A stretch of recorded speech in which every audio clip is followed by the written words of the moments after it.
cross my mind in the sense that, like, 2021 was a very painful experience for me mentally and physically, and I've accomplished a lot in the sport, and I think that to an extent some of the responses to what happened to me weren't completely gracious, and I think in my mind I was like, I don't have to put myself in a position to be vulnerable in front of the world again for them to not accept that what happened to me was real, and that this is not an excuse, I'm not lying about what happened to me. And I think I went through that phase of, like, you don't have to subject yourself to this, unfortunately, but I think I had to also come to terms with, it's also not fair for me to let other people's opinions of me be deemed fact when they're not, and that's a process. That was part of the process. It's like coming to terms with, there's always going to be critics, there's always going to be people who are going to say you did or didn't, or you can't and you can't couldn't, and that's been a part of my swimming journey. I think the hardest part of it was obviously letting the world know I was overtrained and what that was like, but I just didn't, I thought it was right for me to do things on my terms and to not be worried about what other people were going to say about me, and there's just like a level of strength that comes to fruition with that, and I think that rest allowed me to kind of build up that armor in a way, because I was going to need it as I continued on this process.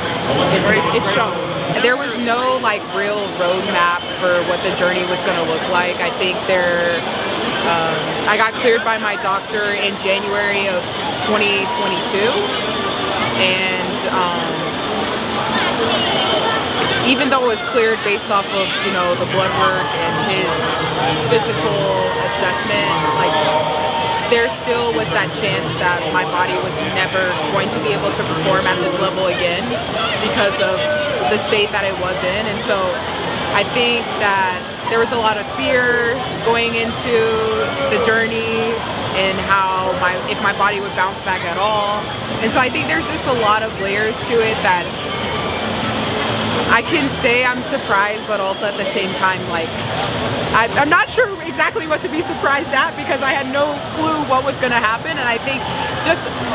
to an extent, the beautiful thing about all of this is that my body has been able to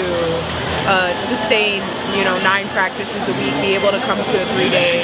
prelim final meet, and, at US Open I made all A finals, and hopefully I can do the same thing here. And so I think it's really just been about being patient through the process. I think patting myself on the back when I've seen that progress and not being too hard on myself, because it's very easy to compare myself to who I was in maybe 2019,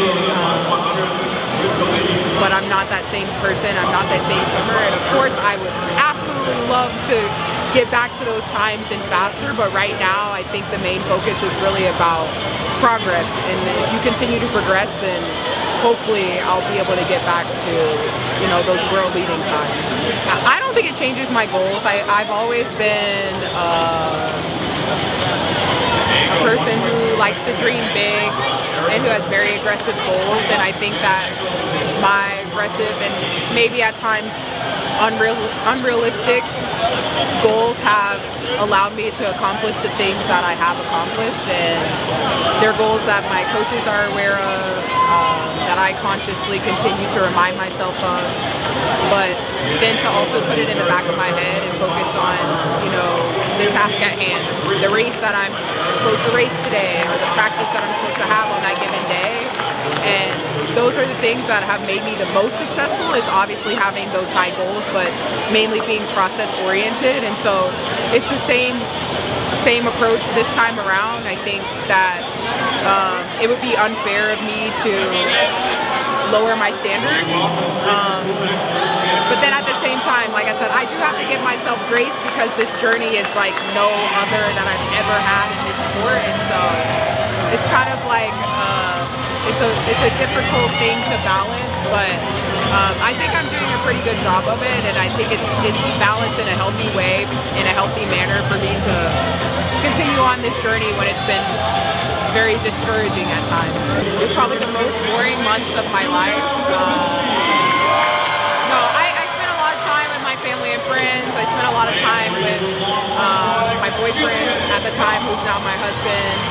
and I spent a lot of time talking about my feelings, about what happened, processing what happened, because I think when you're in it, you're kind of in survival mode, so I really needed to like process and come to terms with everything. Spent a lot of time talking to my sports psychologist, so really it was about healing myself from the inside out so that I could prepare myself for the idea at that time was to come back. So I needed to make sure that I was in a good frame of mind before I dove in again, and so that really was the process of healing my body from inside out, outside in, all ways that I